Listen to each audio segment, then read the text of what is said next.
Hello, Doc. Great conversations and education on relevant health issues management. Hello, Doc. Hello, Doc. Make a date with our health professionals on the drive with the area gang. Hello, Doc. Hello, Doc. Hello, Doc. Good afternoon, Doc. Good afternoon. I like your dress. I like the flowery prints. Thank you. You're welcome. So today we want to look at viral hepatitis. We want to know exactly what it is and then how we can prevent and all that. But to start off the conversation, what exactly is viral hepatitis, and then what are the types that we have? Okay, so general hepatitis is inflammation of the liver, so that's injury to the cells of the liver. So when we have viral hepatitis, that means it's caused by a virus. So we have the 5 viral hepatitis, or the 5 viruses that affect the liver. Okay. So those are hepatitis A, B, C, D, and E. So those are the types. Yes. So we have A, B, C, D, and E. Yes. So A and E are usually fecal-oral routes. They are kind of like transmitted the way cholera is. So they come in outbreaks, those kind of things. It's not really endemic in this part of in Ghana. In Ghana. Yes. But it's seen in some other countries, China, Morocco, like North Africa, Southeast Asia, those areas, India and the rest. But because of the way people travel up and down nowadays, you can't be too sure about what hepatitis you have.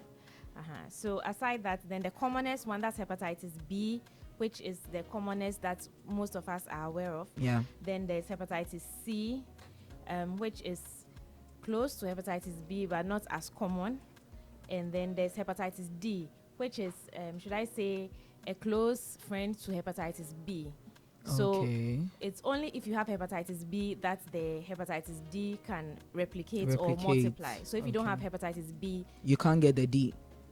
You can, but it can't cause a disease. Oh, okay. Yes, it can multiply to cause a disease. So those are the types of hepatitis viruses we have. What causes this viral hepatitis? Like how it can be contracted? Yeah, how can we contract it? So as I mentioned, hepatitis A and E is usually fecal-oral routes, and the B, C, and D are mostly through the sexual contact routes and blood routes. At first, we used to say it can be transmitted through sweat and saliva and all that, but currently it shows that the quantity of the virus in the sweat and in the saliva is not so high as to transmit the disease through that. Yes, but still you are discouraged from sharing toothbrushes and utensils. But why would you share a toothbrush? Razor blades. I don't Some know. people do. Yes. Some people, they mix up their toothbrushes. Maybe the husband will always use his wife's toothbrush, or the boy will use his girlfriend's toothbrush. I don't know. Sweet love. So just avoid those things, because it's not, we can't be too sure but basically that's how it's transmitted. But what are some of the symptoms that can tell, maybe not only of the bats, but then when you see that this person is exhibiting these symptoms, you can say that hepatitis. Yes. So the commonest sign of hepatitis is jaundice. Now, people always say jaundice as if jaundice is a disease. It's not a disease. It's a symptom. A symptom. Yes. Okay. So usually when they have hepatitis, they have jaundice, which is a discoloration of the white of the eye. Yeah. And those who have lighter skin, you see a yellowish discoloration of the skin. So you see it more in the babies whose skin is thinner. Yeah. If they have jaundice, you see. But usually the baby's jaundice is not usually hepatitis. Yes, but generally jaundice is the main symptom of hepatitis, together with a dark colored urine. They might have stomach pain. Sometimes they might be able to feel the liver. So normally the liver is under the lower right rib. Right. Yes. Okay. So you're not supposed to actually feel the liver, but when it is enlarged, you begin to feel parts of the liver under the ribs there, and it's painful to touch. And then there are also non-specific symptoms: the fever, fatigue, nausea, loss of appetite, joint pains, those kind of things. So you just generally feel ill. But when you have this general ill feeling together with jaundice, with the pain, with the painful liver and enlarged liver, then that points more to hepatitis. Okay. So how do you diagnose this hepatitis, especially being able to differentiate between the various types? Okay, yes. So basically, if you're just looking at the signs and symptoms, you can't differentiate between hepatitis A, B, C, or D, or E. You can't tell the difference. Okay. So it's when you do the test for the antibodies to the viruses, then you'll be able to tell that the antibodies to A is in. So it's A. hepatitis A, or B, or C, D. Yeah. So basically, it's a specific lab test for the specific antibodies. You might be able to see some signs in the urine, in the liver function test. The liver enzymes might be elevated, bilirubin levels elevated, and those things. But they are not specific to tell which viral hepatitis it is specifically. Yeah. Is it possible for someone to have like multiple? Maybe you have Hep A, Hep B, Hep C at the same time. Yes, it's possible. It's not very common, but it's possible. Okay. It's possible, yeah. There are some few cases. Hepatitis B and D, as They for that one, usually- it's always D always comes in the presence of B. Oh, okay. Yes, but Okay. sometimes the person might have hepatitis B first before later on he will contract D. The D And sometimes they will contract the B and D together. together. Yes, but usually they contract them separately, hepatitis C and all those ones. And if you are unlucky, you might get a combination. Okay, so now we want to look at some long-term effects of contracting this hepatitis disease. I know, as you mentioned, jaundice is one of the symptoms, but we want to look at some of the long-term effects. Yes, so jaundice in itself, it's a sign. So jaundice does not really, should I say, cause, I don't know how to put it. It's an effect. It's an effect. Yes, Okay. So it's not a disease in itself. So the disease aspect is when there is a chronic liver disease. So usually these are acute. Hepatitis A is usually an acute disease, and E is also usually acute. So once it comes and it goes, it's gone.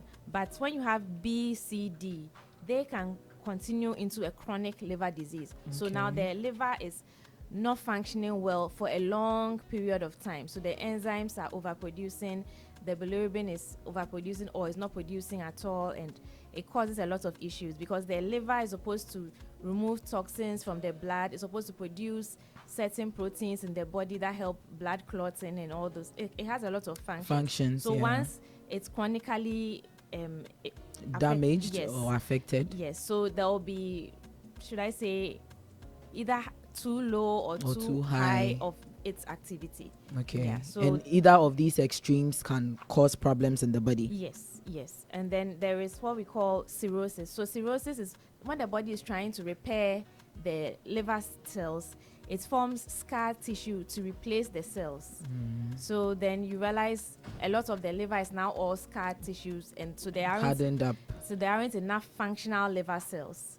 So sometimes you can have cirrhosis, but you still have some functional liver cells. Sometimes you have cirrhosis and then you will not have much of the functional liver cells, and then you go into liver failure. And another thing is the chronic liver disease or the cirrhosis can also turn into a liver cancer.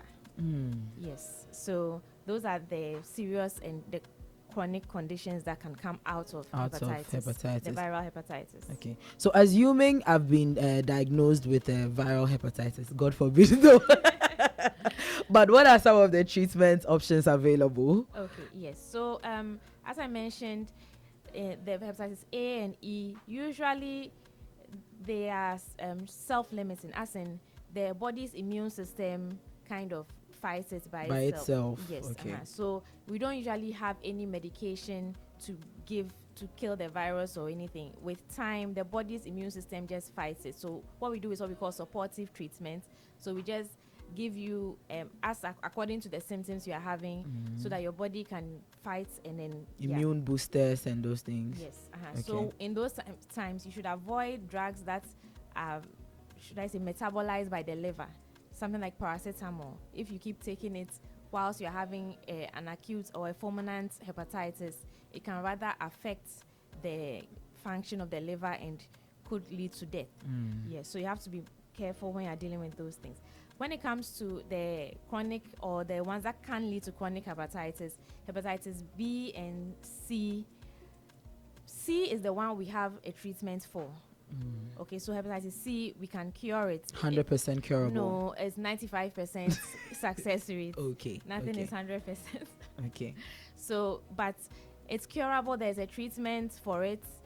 So once you are diagnosed, there was a program going on. I'm not sure if it's still going on currently, but they were giving free treatments for hepatitis C. So okay. in the teaching hospitals, you can go there. Once you are diagnosed and they confirm it, you go there and then they have a program to cover it. I'm not sure how far program is as at now. Yes, but hepatitis B, that's one. It cannot be cured. So what they can do is like the way we treat HIV. It cannot be cured, but you can give medications to bring down the load of the virus so that it does not cause the negative effects on the liver.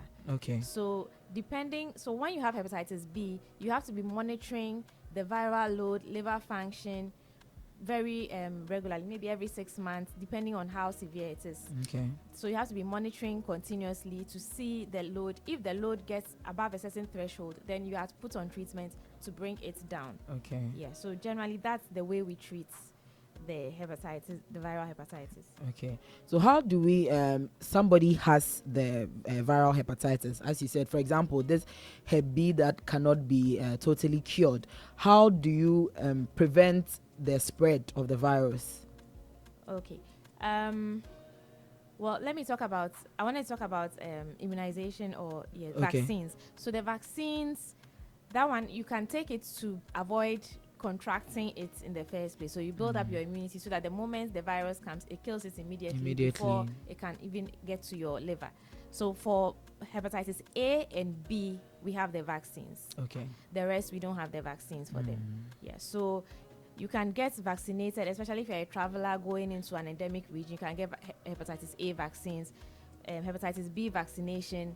We encourage those who are high risk people who are working health workers, and people who are in close proximity to people who already have hepatitis, and mothers as well who might transfer to their so the children. Newborn baby is given immediately the baby is born, we vaccinate, we give the antibody so that the baby does not take it from the mother. Okay. Yeah. So that's what we do to prevent the spread. But there are other things you can do, since the hepatitis A and E is more of the fecal-oral route. So if maybe there is infection in the sewage and it enters the water supply, so the water supply, then use that water to water your plants and all those things, or it affects your drinking water. So you have to be careful with all those things. You have to have good personal hygiene, and as usual, the sexual transmission can be prevented with the safe sex practices, using the condoms to protect against the spread of, and then avoiding sharing needles and all those things. And sometimes I think they said there have been some cases of people getting it through tattoos. So it's when they don't sterilize and clean their instruments properly. Yes. So you have to watch, if you are getting a tattoo, make sure they are actually sterilizing their items very well before they use them on you. And piercings. I love piercings. Make sure you are getting, from the right source. Yes. And then finally, you want to look at someone who has been diagnosed with hepatitis. Can the person continue doing, normal everyday activities, or it comes with certain restrictions? Okay. It depends on what the person's everyday activities are. If the activity is drinking alcohol, then no. Yeah. So it doesn't really affect or restrict your lifestyle, normal activities per se, but there are certain things that might affect your liver, especially alcohol, because every alcohol you take in is the liver that breaks it down. So once you are having an issue with your liver, alcohol is a no-no. Yeah. So you can take supplements to boost the liver function and all those kind of things. Eat healthy. Some people say if you have hepatitis B, drinking coffee, not too much anyway, but drinking a few cups of coffee a week can prevent it from developing into liver cancer. Liver cancer. Yeah, so that's what's going around now. The new teaching now. I haven't really seen much of it. Of research personally. about that. Okay. Yes, but that's what's going on. And safe sexual practices, safe personal hygiene, avoid sharing needles as usual. The same things you would do to prevent, just be safe so that you don't add something else to your hepatitis B infection. All right. Thank you so much, Doc. So that was Dr. Emefa